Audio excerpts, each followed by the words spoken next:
one. Grab a cup of joe and let's gather round that hay bale.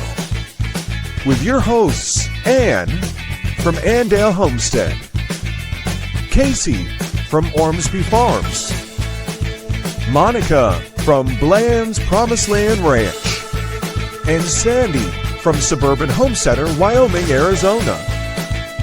Here they are. Hey, y'all, hey. Hey, y'all. Hey, I'm Ann with Andale Homestead. Hello, everyone. It is Casey over at Ormsby Farms. I'm Monica at Bland's Promised Land Ranch.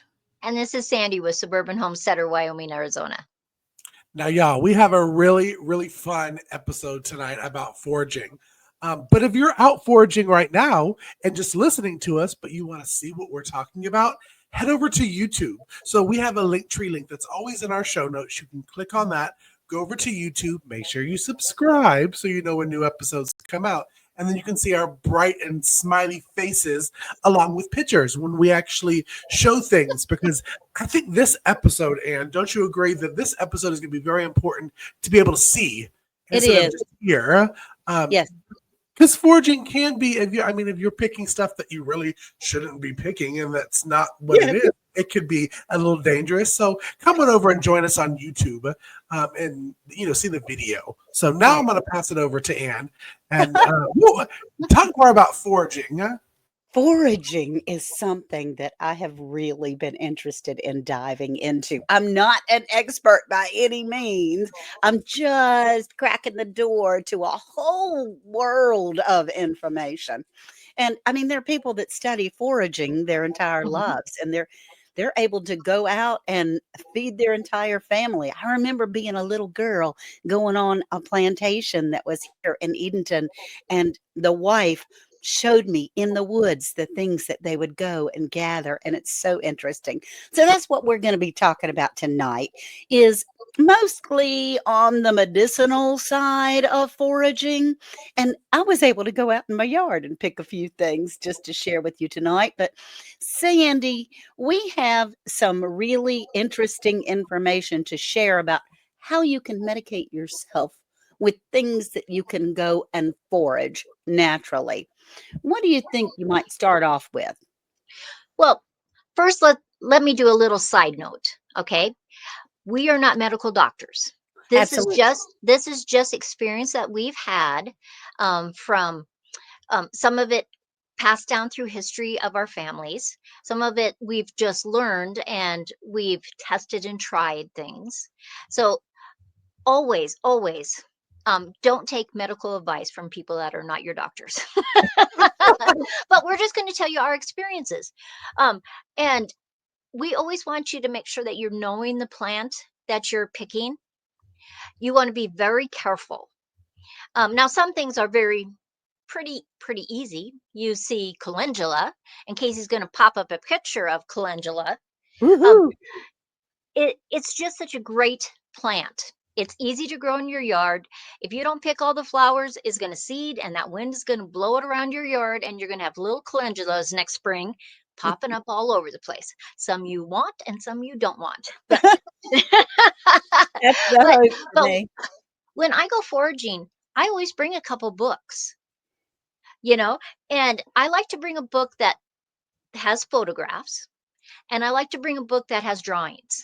So this is one of my books, and so if you're just listening, you won't be able to see this, but this is a pencil drawing of calendula.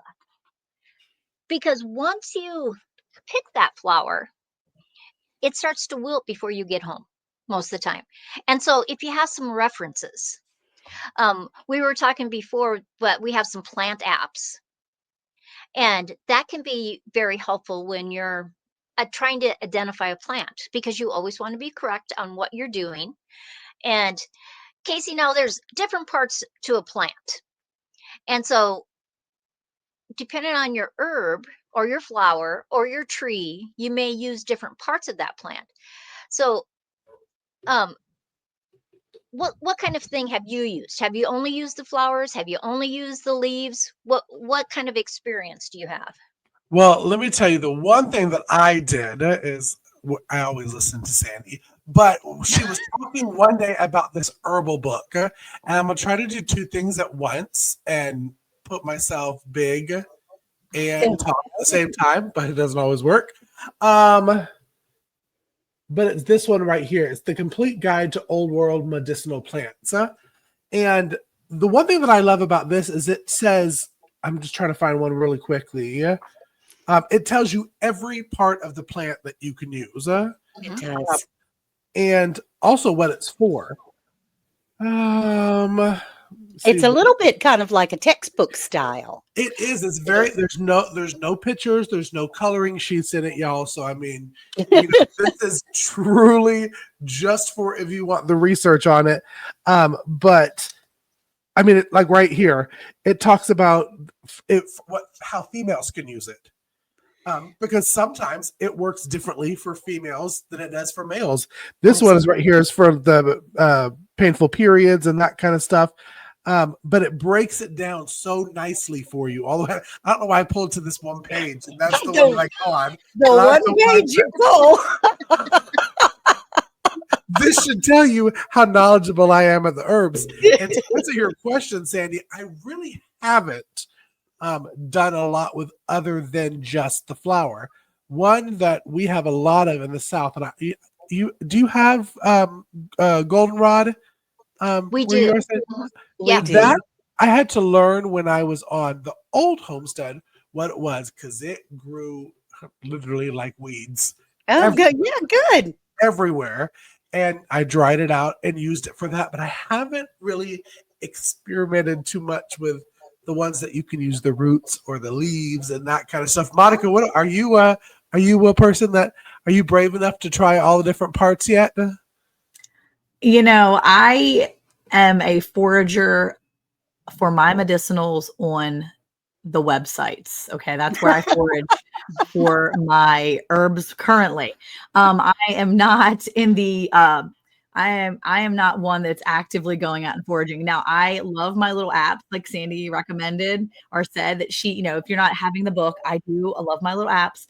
And I've got the picture of this app and then the new one that Sandy just told me about, which looks also equally amazing, is the PlantNet app.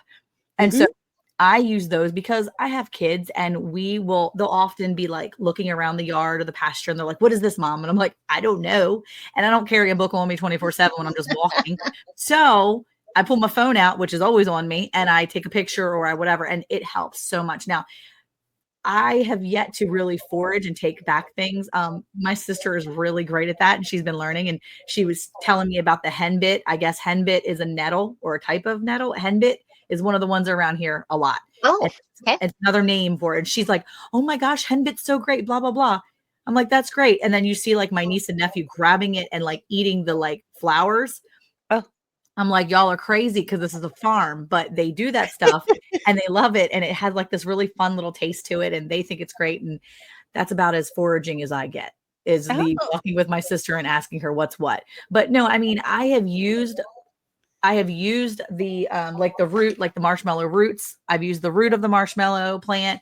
I have used the flowers of the calendula flower.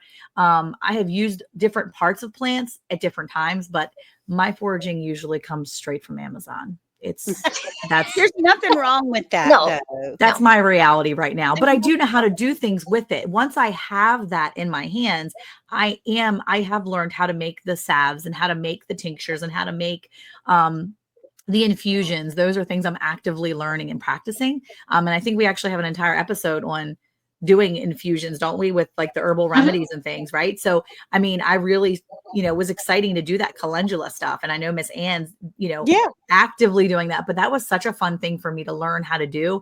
And because of that episode, I do a lot more of that now. I'm just not really actively foraging out in the wild yonder right now. And that's okay.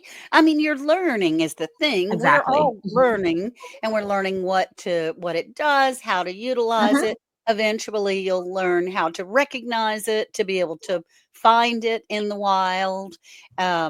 Just this evening, I went out and picked a few things. But while we're on calendula, I do have a jar of calendula flowers here. And then, oopsie, and the calendula flowers that have been dried. And then I soak them, I infuse them in castor oil. And this was done January the 5th, 2025. So you let it sit up for a while and then strained it. And here's some strained. And that is really awesome for your skin and issues and scars. And I have psoriasis. It helps with that. There's all sorts of things that you can use it for. It helps with inflammation, helps with your skin in general. So that was fun to be able to do. Now, what part of the calendula can you use? Is that one of those plants where it's like just the flower? Or I'm sure if people, after they listen to this episode, can go listen to our full, I think it's like an hour and 15 minutes episode that we did of the calendula. But what part of the calendula is best to use? Just the flower. Yes. So it's a just the flower kind of plant, huh? Yep. Just pick the flower. just pop off that head. Well, and that's a good point, because there are a lot of plants and herbs that you may only use one part of it. Or when you go to use the different plant, the roots do something different than the leaves do or the flowers do. And that's just something you need to do a lot of research. Or if you're lucky enough, you had grandmothers that would walk you through the fields and say, this is what I do with this. Or maybe you can meet somebody that's a forager and does things like that. Here in Wyoming, we have a guy he's a huge forester. He forages all the time and he does classes, and it's really interesting. He'll literally just take you through town and say, you might have thought this was just a weed, but this isn't just a weed. That's awesome. And like Anne has some dandelions. I do. There's the picture of the dandelions. And y'all, I went all over my yard my yard was covered with dandelions last week, but now they're all big and they're fuzzies all over the yard and everything. So, I mean, I couldn't just pop off the flowers. I did, however, pop off the flowers last year. So I have some dandelion tea that's in here ready to go. But the dandelion flower, you can use the leaves for your salads and things like that. I'm not real keen on using the leaves for the salad because they have kind of a weird taste to me. But if I'm really starving, I can go out and eat out of the yard. But the roots, now these have been washed, the roots and the tap roots for a dandelion can go 6 to 8 feet. It can go way, way, way deep. But the roots, if you cut them off, chop them up, dry them, they make absolutely delicious tea. And it helps and it's really good tea. I mean, it's kind of a nutty flavor, sort of, kind of, a little bit. And I add a little bit of honey to it. But it helps with digestion. It helps with kidney health. They help with all sorts of things. Let's see, it's nutrition, antioxidant, anti-inflammatory, helps with your blood sugar, your cholesterol, your blood pressure, your liver health, weight loss, anti-cancer, digestion, immunity, skin health, and bone health. Who would think from dandelions? Yeah, but that's the root that's doing that. Where if you made a tea with the leaves, which is kind of a bitter, that's a diuretic. It makes you pee, honestly. Yeah. Andy, is there the one tea? I may be thinking of a different one. That the dandelion and chamomile is like the best sleepy time homemade tea, or am I thinking of a different flower? Chamomile is a great sleepy time tea. But I could have sworn that I remember seeing somebody do the dandelion and chamomile together. Well, they could have, because they were probably using the root of the dandelion, because it's, like Anne said, it's very anti-inflammatory, antioxidant. So it does a lot of good things. You can make a really nice tonic from those roots, and it's really great for your liver or your blood. They call them blood tonics. And so that can be really helpful to boost your immune system and make you feel better, because there's different herbs that if you're feeling tired, you can make teas out of. So if I'm full of fluid and I need to get rid of some extra fluid, I can make a tea out of these leaves. Yeah, but you just have to know it is a little bitter. If you can get them when they very first start, the newest leaves are not as bitter. Like when you're making a salad with A dandelion leaves, pretty big one. you want the newest leaves because it's not Okay. as bitter. But the whole plant is great. I mean, I do make jelly and jams out of the flowers, Yeah. so people call it a weed. I think it's one of the best plants ever. It's really cool. I tell my husband, don't you be killing those dandelions out there. I need to go. And then when you get the kids out there with you, and it's like Easter egg hunting, you're running and getting the dandelions here and there and everywhere. So that was fun. So I have a question for you, Sandy, or anybody. How do you, say you're foraging and you really want to go forage and find some medicinals, and you Mhm. see some medicinals, or you're looking, how do you know, or what is a good book or a resource to figure out what parts do what? So like, let's just say I have yarrow. Okay. And I know it's yarrow because I Yeah, planted it and it went right. crazy. And now Yep. it's in my yard and it's living its best life.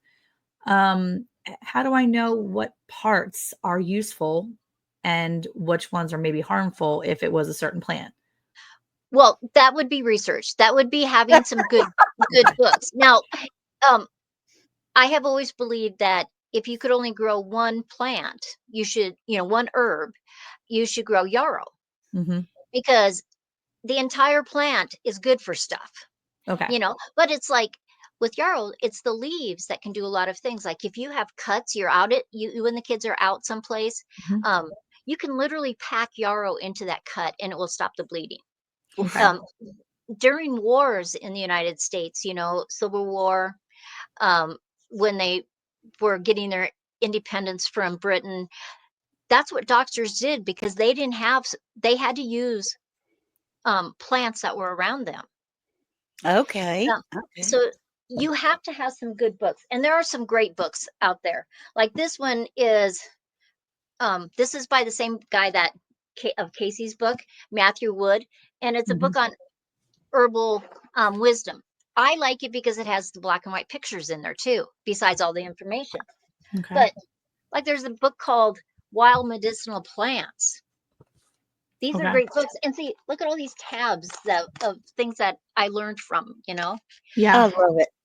And this is another great one. It's a forager's harvest, and it's Ooh. edible wild plants. It tells you with each thing what you can do, how to harvest it, what time of the year to harvest it. And it, like at cattails, that's where I have it marked. It'll even tell you how you can take the pollen and make pancake batter. What? Oh my Yeah. goodness. So there's so much resources out there. But like when I go foraging, there's things I bring. I always bring a couple books. I'm going to bring my camera. One, I want my plant net, in case Mhm. I'm questioning it. But I also want to take a picture of that plant that that I'm taking home. So Yeah. I know what it looks like when it's alive. Then I know what it looks like when it's dry. Yeah. You take a notebook, make some notes on anything that's around it, what you see, you want to have enough information so that before you ingest it or you make a salve from it, you know exactly what you have. Right. There's there's stories about when the pioneers came across the country. Some things they thought were wild onions were not wild onions, and it killed people. They thought they were parsnips, but they were a deadly parsnip. Oh, So you don't want to ingest anything unless you actually know what you're doing. Now, some things are pretty obviously, I mean, dandelions, but there is a false dandelion. It's not the one that's in your yard, but in the woods, you could find a false dandelion and it is not the same. mm. So you want to know what you're doing. Right. Yeah. See, I think that's the part that scares me because I have seen what I thought was yarrow, and then I've had people say, "No, no, no, that's hemlock. That's hemlock. You'll die." And I'm like, I ain't Oh, trying to die because I think oops. it's yarrow. And that's one of the ones that it freaked me out because I was like, I'm not trying to kill people. I'll just Yeah. order from Amazon, put it in my yard myself, and then know what I've got. But I think that's the part that sometimes scares people. And I'm just going to say it, people probably in general, me, but others, Yeah. is that they are Oh, afraid yeah. that they'll grab things that maybe aren't. So I like that you were saying, so take some books, take your phone or whatever you have to help you identify. And by having the picture of it, then you can go back and double check before you put it in your mouth or your children's mouths or whatever you're doing with it. Right. Yeah. I mean, that makes so much more sense too. Cause I think that's what scares me is that I'm afraid that my eyes will deceive me or what I'm looking at is not, knowing my knowledge isn't enough until I've done it a bunch of times. Until you do a Right. recipe a bunch of Yes. times, you don't know how to do the recipe by heart. And I Yeah. think that that's what scares me because I'm not out there actively foraging and practicing the skill. Right. And so I Mhm. think that's something to be said for that. Sandy has such confidence with it. And I am literally like, nah, I'll just order it. But No, I want to be able to do it. I'll tell you, it took me a year before I tried the wild mulberry that was in my farm because I was like, I kept on like seeing myself eating it and croaking. Like, Yeah. that's not mulberry, but I had to wait until I was in town. I can't remember how it happened, but it was about a year. And I was just mentioning it to some of the older farmers that were at the farmers market.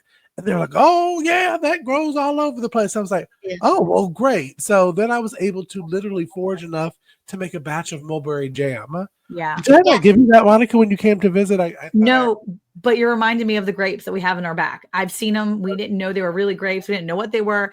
And then people were like, oh, yeah, they're called Mustang grapes. They grow all over. And you eat them when they're not, cooked, they'll make your mouth like tingle and it feels weird. And I'm like, but knowing that it was something safe for us to process and use, and everybody's telling me about it. Same thing, kind of Casey, right? People are like, oh, yeah, Yeah. that goes everywhere. And now I'm like, you better believe I'm going to go to everybody's house that I know and get all their grapes because they're just letting them go. So this year I'm going double time on everybody's yards. But how Well, long until, I got the confidence to do something like that? right. yeah, well, I could tell you, we have the birds apparently brought an elderberry seeds in the Fun. back of our yard, right by the pond, right by the creek, and we have an elderberry tree back there. But it took me. I still haven't made any elderberry juice because I'm scared. I'm scared to death to make it. I'm not. I don't know what I'm doing. And people say if they're not cooked, the berries will make you very, very sick on elderberry. So Well, they you may certainly have give you a to, belly ache for sure. Well, yeah, just take them and dry them out and then make some elderberry syrup. Yeah, but there's resources around you. Um, if you don't have somebody that's just somebody that forages, go, take it into the extension office Mhm. or have a master gardener come out to your house because that's part of a master gardener program is coming to people's houses and helping them. I didn't know that. Are you kidding Yeah. What? me? No, yeah, we have to go on yard calls. That's part of our thing. What? Yeah, And we had someone that Goodness. did that with our fruit trees. He was yeah, great. He was a master gardener, and bless his heart, this is awful, but he very big, large, heavy set man. And I felt so bad. He was doing the full yard, my full 10 acres. I thought, I'm gonna get this Oh man my! a heart attack walking all over because I had so many questions. In the heat of Georgia. Mm, Yes. Hmm. yeah, What? That's so cool yeah. though. yeah. And if you don't have an extension office, because some places don't, maybe you're a smaller town. Sometimes there's conservation districts, and some of them will help you. A weed and pest company can help you. Usually, there's a state weed and pests. A lot of times they can help you. So use the resources around you.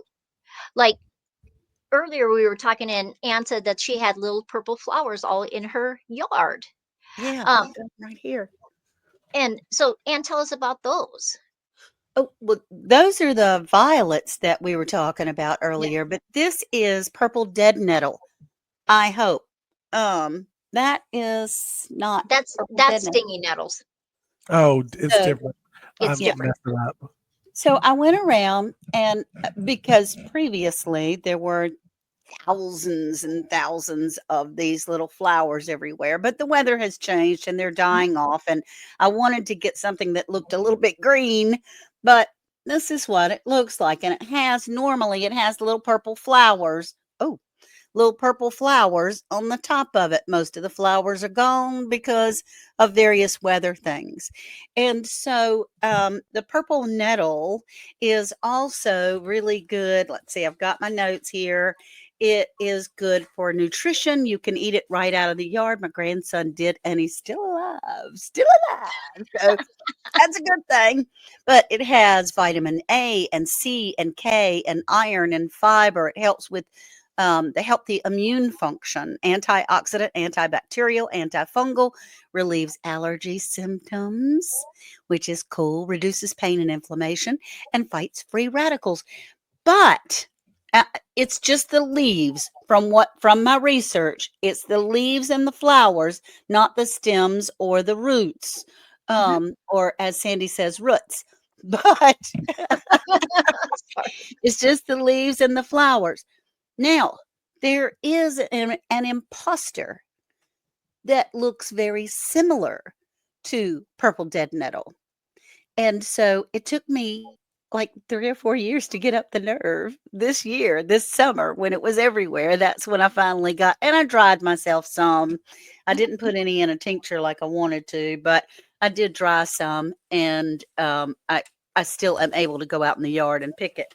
And you can make teas, you can make salves, you can put it in a carrier oil or even a tincture, and that can help you.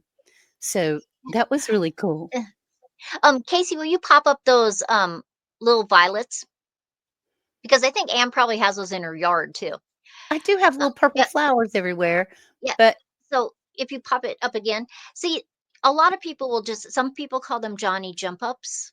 mhm, They're little purple flowers. They're a type of violet. They grow in people's grasses, you know. So as long as you haven't sprayed your grass or put weed and feed on your grass, something like that, because you don't want to use your plants if that's what's happened. right. Um, these are a great little thing. And I mean, you can literally crunch them all up, put them on a bug bite, or a bee sting, and it will help it. Oh, that's And awesome. the only thing you have to remember is that the yellow ones of these you can't you can't use. They are not Okay. the same. You can have the whole purple ones, the ones that have purple and white, but don't do anything. Don't make a syrup or anything with the yellow ones because it just has a little bit different chemistry to it, and it's not good for you. So you just need to know that. But you can Yeah. literally go out into your yard and just take your scissors and cut the whole plant, and it will regrow itself. Okay. I mean, I do have a lot of little purple flowers all over the place, but I have a lot of little yellow flowers all over the place too. Well, So, but that's when you can go back to your books, go back to your app, um, and if you still can't find it, then ask somebody. But like okay. things that people just have, like how many people have access to blackberry or raspberries?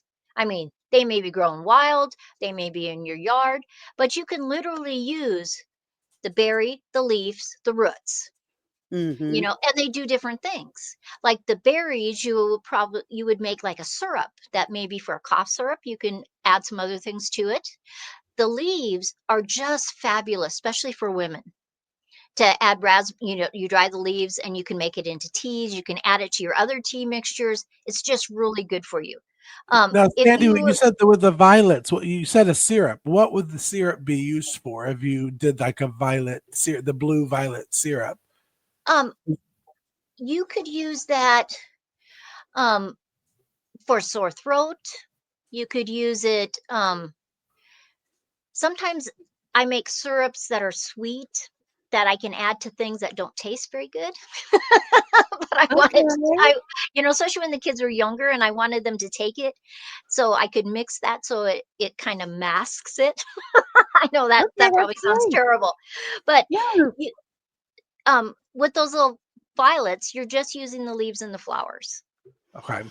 And Okay. and and you were showing us earlier, you have the way that you store your things when Oh, you like I have just the name of it on top of my jars, the goldenrod tincture, but you have something different that I want to start doing. okay. So like this is a calendula tincture, and we've talked about calendula already, right? But I write on there what I can use it for. And I also write for skin only, because some herbs you cannot ingest. You can use them topically, but you shouldn't ingest them.